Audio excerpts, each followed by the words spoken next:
Hello student, this is Aishwarya Sharma. हम पढ़ रहे हैं विषय गणित। विषय गणित किसका? क्लास 7th का। तो हम हमारा चैप्टर चल रहा है त्रिभुज और उसके गुण। त्रिभुज और उसके गुण में आज हम देखेंगे विशेष त्रिभुज। ठीक है, विशेष त्रिभुज में हम देखेंगे समबाहु त्रिभुज। समबाहु त्रिभुज के बाद हम देखेंगे समद्विबाहु त्रिभुज। समद्विबाहु त्रिभुज के बाद हम देखेंगे एक त्रिभुज की दो भुजाओं की मापों का योग। मापों के योग के बाद हम देखेंगे हमने उसे कैसे प्रूफ करा, मापों का योग। फिर उदाहरण नंबर 3 हम देखेंगे। एक उदाहरण देखेंगे हम, उदाहरण 4। तो आइए चलते हैं अपने टॉपिक की तरफ। क्या है हमारा टॉपिक? हमारा टॉपिक है विशेष प्रकार के त्रिभुज। तो सबसे पहले कौन सा त्रिभुज आता है? सबसे पहले आता है समबाहु त्रिभुज। वही फिर से मैं एक्सप्लेन करना चाहूंगी। सम माने क्या होता है? समान। क्या होता है सम माने? समान। और बाहु माने भुजा, यानी कि जिसकी तीनों भुजाएं समान है वह समबाहु त्रिभुज है। इसकी मैं एक त्रिभुज बना के दिखाऊंगी। देखो यहाँ ये त्रिभुज है, तो ए बी और सी। तो इसका मतलब क्या हुआ कि ए बी बराबर है बी सी के, बराबर है सी ए के। तीनों भुजाएं क्या है इसकी? समान। और जब तीनों भुजाएं समान है तो तीनों एंगल भी क्या होंगे? समान, क्योंकि किसी समूह बराबर भुजा के सामने वाला एंगल भी समान होता है। तो एंगल ए बराबर है एंगल बी के और बराबर है एंगल सी के। तो एक त्रिभुज जिसकी तीनों भुजाओं की माप समान होती है समबाहु त्रिभुज कहलाता है। इसका मतलब अगर ये 4 है तो ये भी 4 है और ये भी 4 है। एक समबाहु त्रिभुज ABC बनाइए। त्रिभुज बना दिया मैंने ABC। इसका प्रतिरूप यानी इसकी माप का एक और समबाहु त्रिभुज कागज से काटें। अब एक समबाहु त्रिभुज और कागज से काटना है। पहले त्रिभुज को स्थिर रखते हुए इस पर दूसरा त्रिभुज इससे ढकते हुए रखें। तो ढकते हुए जब आप रखेंगे तो कैसे रखना है? इस त्रिभुज के ऊपर रख देंगे हम। दूसरा त्रिभुज पहले को पूरी तरह ढक लेता है। अब वो जो त्रिभुज है ना, जब हम इसके ऊपर आपने इसे रखा तो पहले वाले त्रिभुज को पूरी तरह से के क्या लेगा? ढक लेता है। दूसरे त्रिभुज को पहले त्रिभुज पर किसी भी तरह घुमाकर रखें। किसी भी तरह घुमाकर रखो, चाहे ए इधर लिया हो, बी इधर लिया और सी इधर लिया हो, या फिर सी इधर लिया हो, बी इधर लिया और ए इधर ही लिया हो। ठीक है, ऐसे भी कर सकते हैं आप। ये दोनों त्रिभुज फिर भी एक दूसरे को ढक लेते हैं, वे दोनों भी। क्या आप देख पाते हैं कि यदि त्रिभुज की तीनों भुजाएं समान माप की हैं तब तीनों कोण भी समान माप के होते हैं। मैंने आपको बताया था ना। अब समान माप से हमें क्या पता चलेगा? ये भी x है, ये भी x है और ये भी x है। तो अब देखो, अगर मैं इन तीनों को प्लस करना चाहूँ तो x plus x plus x कितना होगा? 180 डिग्री होगा ना। तो x प्लस एक्स करेंगे तो क्या हो जाएगा हमारा? 3x। 3x बराबर 180 हुआ। तो देखो 3x का मतलब क्या है? 3 गुणा x। 3 गुणा x बराबर 180। अब ये क्या है? x तो यहीं रहेगा, 3 कहाँ जाएगा? डिवाइड में चला जाएगा 3। जब 3 यहाँ डिवाइड में चला गया तो देखो 3 1 जा 3, 3 6 जा 18, तो 60 आ गया। तो x बराबर हमारा हो जाएगा 60 डिग्री। यानी कि हम ये भी कह सकते हैं कि प्रत्येक कोण की माप जो होगी वो 60 डिग्री होगी। क्या होगी? 60 60 60 डिग्री। हम निष्कर्ष निकालते हैं कि समबाहु त्रिभुज में तीनों भुजाएं समान माप की होती हैं। बताया था मैंने आपको, ए बी बराबर बी सी बराबर सी है। और तीनों कोण भी समान होता है, एंगल ए बराबर एंगल बी एंगल सी। और प्रत्येक कोण की माप 60 डिग्री ही होगी जब अगर वो समान हैं तो। ठीक है, हम देखते हैं समद्विबाहु त्रिभुज। समद्विबाहु त्रिभुज क्या है? एक त्रिभुज समद्विबाहु, सम माने समान। इसको मैं आपको फिर से तोड़ के बता रही हूँ। बार बार ये सब आपको इसलिए रिपीट करवाया जा रहा है ताकि आपको ये चीज़ बिल्कुल आपके माइंड में सेट हो जाए। सम माने समान, द्वि माने दो और बाहु माने भुजा। इससे क्या निष्कर्ष हमने निकाला कि समान दो भुजाएं जिस त्रिभुज की होती हैं, 3 में से 2 भुजाएं कैसी हों? 2 भुजा हों समान। कैसी हों 2 भुजा? समान। तो उसे कहते हैं समद्विबाहु त्रिभुज। एक त्रिभुज जिसकी 2 भुजाओं की माप समान हो। क्या हो? 2 भुजाओं की माप समान हो, एक समद्विबाहु त्रिभुज कहलाता है। जैसे यहाँ मैं इसका पिक्चर ड्रॉ कर देती हूँ, फिगर। तो यहाँ क्या है? ए बी बी सी ए। तो ये क्या है? ये 4 है, ये 4 है और ये क्या है? 5। तो हम कह सकते हैं कि ए बी बराबर है ए सी के, है ना। तो इसके सम्मुख कोण भी क्या होंगे? समान होंगे, यानी कि एंगल बी भी बराबर होगा एंगल सी के, और एंगल ए क्या होगा? वो अलग होगा। कागज के टुकड़े से एक समद्विबाहु त्रिभुज एक्स वाई जेड काटिए। काटा आपने, जिसकी भुजाएं एक्स वाई और वाई जेड समान है। एक्स वाई और वाई जेड समान है। इस प्रकार मोड़िए जिससे शीर्ष जेड शीर्ष y पर आच्छादित हो, शीर्ष y z जो है वो शीर्ष y पर क्या हो, आच्छादित।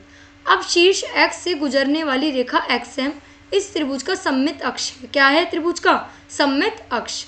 आप देखते हैं कि एंगल y और एंगल z एक दूसरे को पूर्णतया ढक लेते हैं। अब मैं यहाँ पे एक त्रिभुज बना ही देती हूँ। यहाँ पहले एक्स वाई जेड है, एक्स वाई और जेड। अब जेड को इस तरह से मोड़ना है। कैसे मोड़ना है जेड को कि वो वाई पर क्या करे, बिल्कुल आच्छादित करे, कर देगा वाई पर आच्छादित। तो भी कह रहे हैं कि आप देखते हैं वाई और जेड एक दूसरे को पूर्णतया ढक लेते हैं। अब एक्स वाई और एक्स जेड त्रिभुज की समभुजाएं कहलाती हैं। क्या कहलाती हैं, एक्स वाई और एक्स जेड समभुजाएं, यानी कि समान भुजाएं। क्यों, क्योंकि इसने पूरा ढक लिया उसे। अब वाई जेड क्या है, वाई जेड है आधार कहलाता है, आधार है ना ये वाई जेड, बेस यानी कि। अब एंगल वाई और एंगल जेड आधार कोण कहलाएंगे, एंगल वाई और एंगल जेड आधार कोण जो परस्पर समान होंगे। यानी कि अगर ये 60 है, नहीं ये 70 है, तो ये भी हमारा 70 ही होगा। इस प्रकार हम निष्कर्ष निकालते हैं कि समबाहु त्रिभुज में दो भुजाएं बराबर लंबाई की होती हैं। जैसे यहाँ पे थी एक्स वाई बराबर था एक्स जेड के, और समान भुजाओं के सामने के कोण यानी कि एंगल वाई इक्वल था एंगल जेड के, जो बराबर थे 70 डिग्री के। समान भुजाओं के सामने का कोण समान होता है। हम देखते हैं त्रिभुज की दो भुजाओं की मापों का योग। त्रिभुज की दो भुजाओं की मापों का योग कैसे होगा। अब देखो, आपने अपने खेल के मैदान में 3 बिंदु ए बी सी अंकित कीजिए। ए बी सी ये अंकित करो जो एक ही रेखा में न हो, एक ही रेखा में नहीं हो चाहिए, अलग अलग रेखा में हो। चूना पाउडर लेकर ए बी सी और ए सी पथ निर्धारित कीजिए। ए बी ऐसे ऐसे करके डाल दिया हमने, बी सी पर डाल दिया और ए सी पर हमने डाल दिया। अब देखो, अपने किसी मित्र से कहिए कि वे निर्धारित पथों पर उपयोग कर किसी प्रकार से ए से प्रारंभ कर सी पर पहुँचे। यानी कि ए से प्रारंभ करा उसने ए से और सी पे उसे पहुँचना है। उदाहरण के लिए वह पहले ए बी पर और फिर बी सी पर गया, यानी कि पहले ए बी पर और फिर बी सी पर वो चलकर सी पर पहुँचे, और अथवा पथ ए सी पर चलकर सीधे सी पर पहुँचे, या फिर डायरेक्ट वो ए सी पे चल के सी पे आ जाए। तो स्वाभाविक है कि वह सीधा पथ ए सी पसंद करेगा। क्यों, क्योंकि देखो यहाँ वो चलेगा, यहाँ उसे 1 और 2 स्टेप फॉलो करने पड़ेंगे, पर यहाँ अगर वो चलेगा तो यहाँ उसे खाली एक ही स्टेप फॉलो करने का पड़ेगा, डायरेक्ट वो आ जाएगा। यहाँ उसे टाइम भी कम लगेगा, उसकी एनर्जी भी कम वेस्ट होगी, और यहाँ टाइम भी ज़्यादा लगेगा, एनर्जी भी ज़्यादा वेस्ट होगी। ए सी पर चलकर सीधे सी पर पहुँच जाए, स्वाभाविक है वो ए सी पसंद करेगा। अगर वह कोई अन्य पथ जैसे ए बी फिर बी सी लेगी, है ना, तब उसे अधिक दूरी चलनी पड़ेगी। दूसरे शब्दों में हम कह सकते हैं कि ए बी और B C, A B plus B C greater होगा किससे, ए सी से। अब इसके एग्जांपल ले लेती हूँ। मान लो ये 4 है, ये 5 है, और ये क्या है 3, या इसे 6 मान लो, चलो ठीक है ना। तो ए बी की जगह 4, बी सी की जगह 5, और ये क्या है 6। तो 4 और 5 प्लस करोगे 9, तो 9 ही तो बड़ा हुआ ना भाई 6 से। तो इसलिए हम कह सकते हैं कि दो भुजाओं का जो योग होता है वो तीसरी भुजा से हमेशा क्या होता है, बड़ा होता है, तभी एक त्रिभुज संभव है। इस प्रकार यदि बी से प्रारंभ करके ए पर पहुंचना चाहती है तो वह पहले पथ बी सी और फिर सी ए नहीं लेगी, बल्कि वह पथ बी ए लेकर सीधा बी से ए पर पहुंचेगी। अब बी से प्रारंभ करके ए पर जाना चाहती है, देखो यहाँ ये दिया है बी से प्रारंभ करके ए पर जाना चाहती है, तो पहले वो बी ए ही तो लेगी भाई। ये तो है नहीं कि पहले वो बी से सी पे जाएगी फिर सी से ए पे जाएगी, तो पहले वो बी ए लेगी, सिंपल सी बात है। तो हम कह सकते हैं कि पहले वह बी सी और फिर पथ सी ए नहीं लेगी, बल्कि वह डायरेक्ट बी ए लेगी। इसलिए हम कह सकते हैं कि बी सी और सी ए जो होगा उन दोनों का योग ए बी से ज़्यादा होगा। ये आ गई इक्वेशन 2। इस प्रकार तर्क करने पर हम देखते हैं कि सी ए प्लस ए बी, ठीक है, उस हिसाब से क्या है, बी सी से ज़्यादा है। तो इससे हमें पता चलता है कि किसी त्रिभुज की दो भुजाओं की मापों का योग तीसरी भुजा की माप से क्या होता है, बड़ा होता है। दो भुजाओं की मापों का योग किससे बड़ा होता है, तीसरी भुजा की माप से बड़ा होता है। अब देखते हैं हम उदाहरण नंबर 3। क्या कोई ऐसा त्रिभुज संभव है कि जिसकी भुजाओं की मापें 10.2, 5.8 और 4.5 सेंटीमीटर हो। देखो क्या संभव है या नहीं है। तो पहले अगर मैं एक त्रिभुज यहाँ ड्रॉ करूँ, थोड़ा सा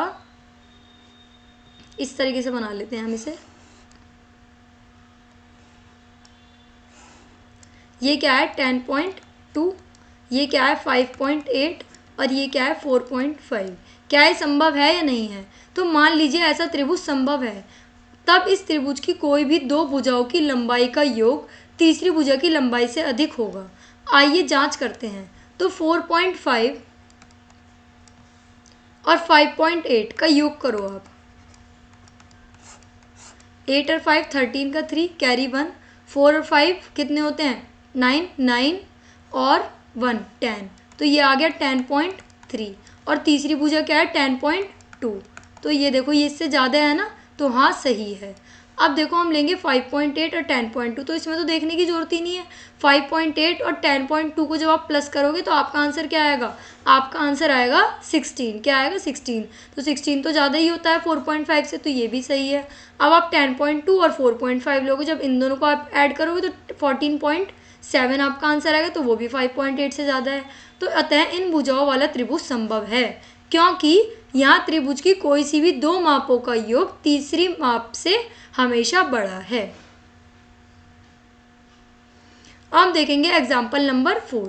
तो एग्जाम्पल 4 में आप देखो एक त्रिभुज की दो भुजाओं की माप 6 सेंटीमीटर और 8 सेंटीमीटर दी हुई है। क्या क्या है 6 और 8 सेंटीमीटर। इसकी तीसरी भुजा की माप किन दो संख्याओं के बीच होगी? तो हम जानते हैं कि त्रिभुज की कोई दो भुजाओं का योग तीसरी से अधिक होता है। क्या होता है? दो भुजाओं का योग तीसरी से अधिक। तो देखो अतः तीसरी भुजा दी गई, यानी कि हम यहाँ पे एक त्रिभुज बनाती हूँ, पहले मैं आपको बना के दिखाती हूँ। यहाँ क्या है 6, ये है 8। अब हमें बतानी है तीसरी भुजा, यानी कि अगर देखा जाए तो ए बी सी अगर हमें दिया हुआ है तो हमें ए बी, ये कह रहे हैं ए बी जो होगा और बी सी जो होगा इनका योग ज़्यादा होगा किससे? नहीं, ए बी और ए सी का योग ज़्यादा होगा किससे? बी सी से। ये हमसे कह रहे हैं ना। तो देखो हम क्या करेंगे, दो भुजा का योग तीसरी भुजा से अधिक होता है, अतः तीसरी भुजा जो होगी वो दी गई दो भुजाओं के योग से कम होनी चाहिए। क्या होनी चाहिए? कम। अर्थात तीसरी भुजा 8 और 6, 8 को और 6 को प्लस कर दो, क्या आएगा 14, यानी कि 14 से कम आनी चाहिए तीसरी भुजा। कम होगी और तीसरी भुजा दी गई दोनों भुजाओं के अंतर से अधिक होनी चाहिए। ये भी ध्यान रखना है कि अंतर से अधिक हो। अब अंतर देखो 8 और 2, 8 और 6 कितने होते हैं? 8 और 6 का अंतर कितना होता है? 8 और 6 का अंतर होता है 2, तो 2 से क्या होनी चाहिए? वो अधिक होनी चाहिए। ठीक है ना। तो हम कह सकते हैं तीसरी भुजा की माप 2 सेंटीमीटर से अधिक और 14 सेंटीमीटर से कम होनी चाहिए। एक बार मैं आपको और रिकॉल करा देती हूँ इस क्वेश्चन को। इन्होंने बोला था कि दो भुजाएं 6 सेंटीमीटर 8 सेंटीमीटर दी हुई हैं, इसकी तीसरी भुजा की माप किन दो संख्याओं के बीच होगी? तो हम जानते हैं कि त्रिभुज के कोई दो भुजाओं का योग तीसरी से अधिक होता है, दो भुजाओं का योग तीसरी से अधिक होता है, तो अतः तीसरी भुजा दी हुई दो भुजाओं के योग से कम होनी चाहिए। तीसरी भुजा जो है ये वाली, वो दो भुजाओं के योग से, किसके? दो भुजाओं यानी कि ए बी प्लस ए सी के योग से क्या होनी चाहिए? कम होनी चाहिए। तो ए बी और ए सी है ना, तो 8 प्लस 6 क्या करेंगे 14, 14 से हमेशा क्या होनी चाहिए? कम होनी चाहिए। अब कह रहे हैं कि तीसरी भुजा दोनों भुजाओं के अंतर से अधिक होनी चाहिए। अंतर करो 8 और 6 का 2, तो अंतर से अधिक यानी कि बी सी जो अंतर से अधिक हो, यानी कि 2 के अलावा 2.1 हो, 2.2 हो, 3, 4, 5, 6, 7 कुछ भी हो सकती है। पर अब इन्होंने बताया कि तीसरी भुजा की माप, इस दोनों से हमने निष्कर्ष निकाला फर्स्ट और सेकंड से, कि तीसरी भुजा की माप जो होगी वो 2 सेंटीमीटर से अधिक और 14 सेंटीमीटर से कम होनी चाहिए। So what did we learn today? क्या सीखा हमने? हमने यहाँ सीखा, एक तो देखा था हमने समबाहु त्रिभुज। क्या देखा था? समबाहु त्रिभुज। उसमें हमने देखा था कि तीनों भुजाएं कैसी होती हैं? तीनों भुजा समान होती हैं। और हमने क्या था समबाहु त्रिभुज में? हमने देखा था कि तीनों कोण भी क्या होते हैं? समान होते हैं। और हमने दूसरी बात एक और देखी थी कि प्रत्येक कोण जो होगा वो हमेशा 60 डिग्री का होगा। ठीक है। एक हमने देखा था समद्विबाहु त्रिभुज देखा था। उसमें हमने क्या देखा था कि दो भुजाएं क्या होती हैं? समान होती हैं और बाकी तीसरी क्या होती है? असमान होती है। एक हमने देखा था कि दो भुजाओं का योग, अगर त्रिभुज की भुजाएं दे रखी हैं, ये एक त्रिभुज है हमारे सामने, क्या है यहाँ ए बी और सी। तो इसकी कितनी भुजाएं हैं? ए बी, और अगर ए बी और बी सी को मैं ऐड करूं तो वो ज़्यादा आना चाहिए किससे? सी ए से। और अब देखो मैं ए बी और ए सी को ऐड करूं, ए बी और ए सी को ऐड करूं तो वो किससे ज़्यादा आना चाहिए? ए बी और ए सी बी सी से ज़्यादा आना चाहिए। अब देखो और क्या है, अब अगर मैं ए सी और बी सी को ऐड करूं, ए सी और बी सी को ऐड करूं तो वो किससे ज़्यादा आना चाहिए? ए सी और बी सी, वो ज़्यादा आना चाहिए ए बी से। तभी अगर ये तीनों कंडीशन सेटिस्फाई हैं तो ही त्रिभुज का बनना पॉसिबल है, वरना कोई त्रिभुज बनना पॉसिबल नहीं है। तो आज हमने ये सब सीखा। समबाहु त्रिभुज, उसकी क्या होती हैं? तीनों भुजाएं समान होती हैं, ये रहा, और तीनों एंगल भी समान होते हैं और हर एक एंगल 60 का होता है। और देखो 60 का होगा जब भी तो हम कह सकते हैं 60 + 60 और 60, तो देखो क्या आएगा? 0, 6 और 6 12 और 6 18, तो 180 डिग्री, तभी भी 180 डिग्री हमारा बैठ रहा है। तो हम मिलते हैं नेक्स्ट क्लास में, तब तक के लिए थैंक यू।